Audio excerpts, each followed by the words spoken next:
Hello and welcome to Threefold Herbal Healing. My name is Leo and I'm a clinical functional herbalist who work with people who are sick and tired of being sick and tired. Those are people that mostly have chronic diseases and are looking for ways to build health from the roots up. So that's what I do. And today it's the middle of the summer.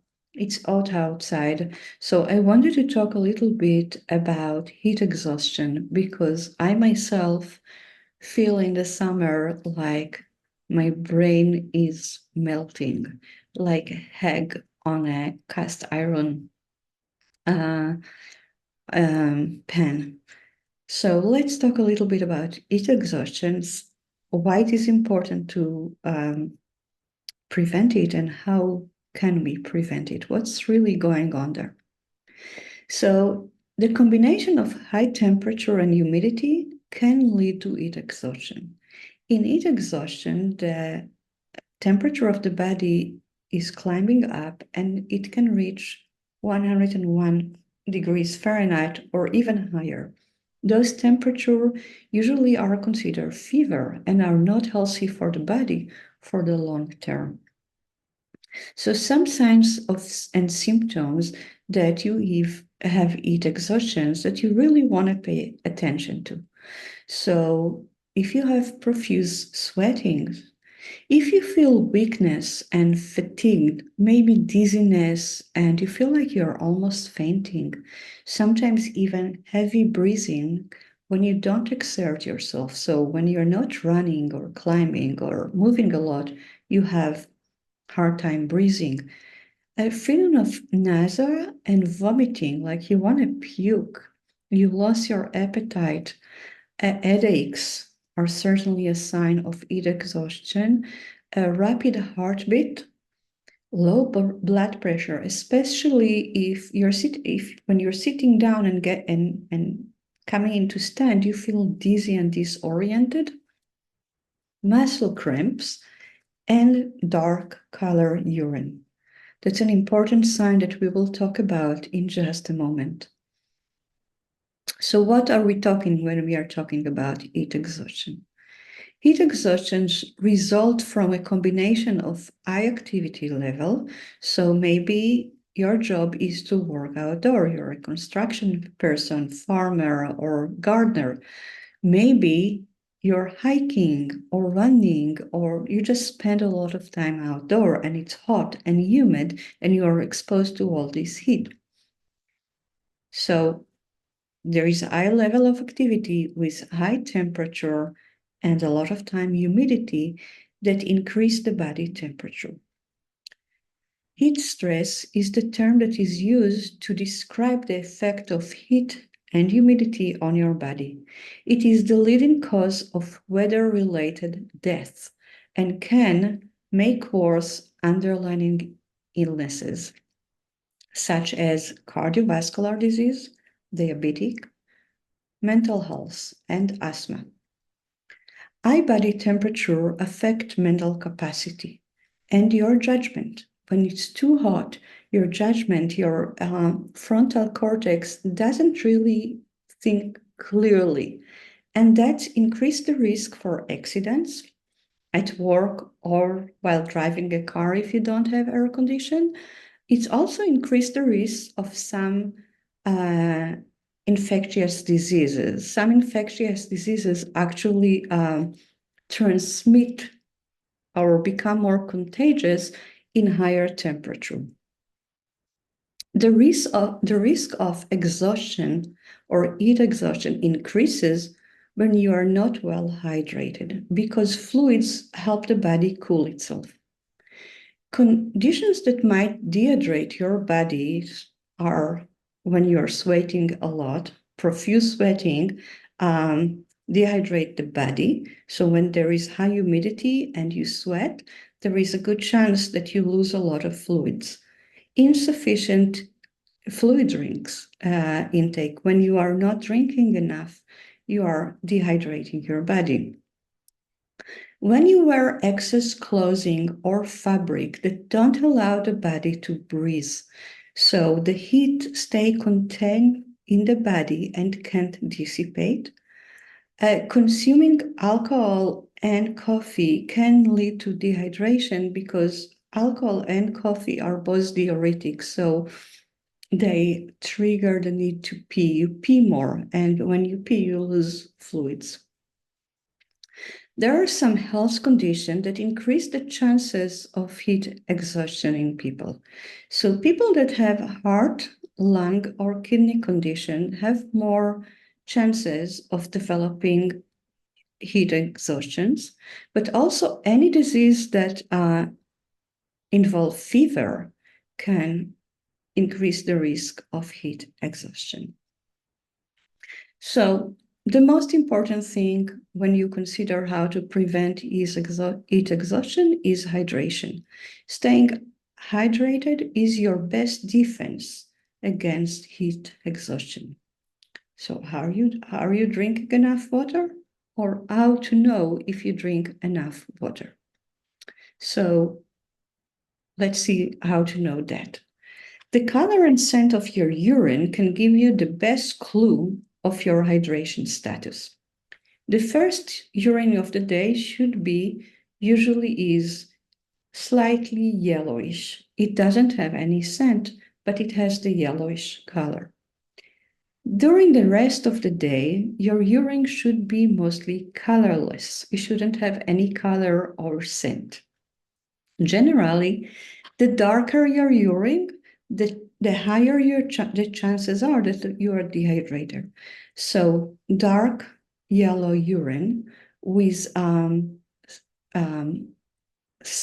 foul smell is a sign of dehydration. While the dark color urine might be caused by medication or by supplement or by food, some food, supplement, and medication really change the color of your urine. Generally, dark color urine, dark yellow urine is a sign of dehydration. The other important factor to bring into this equation is sweating. When sweating, you lose not just fluid, but also minerals. Minerals like sodium, potassium, calcium, and magnesium are essential minerals. So the body really needs them in order to function.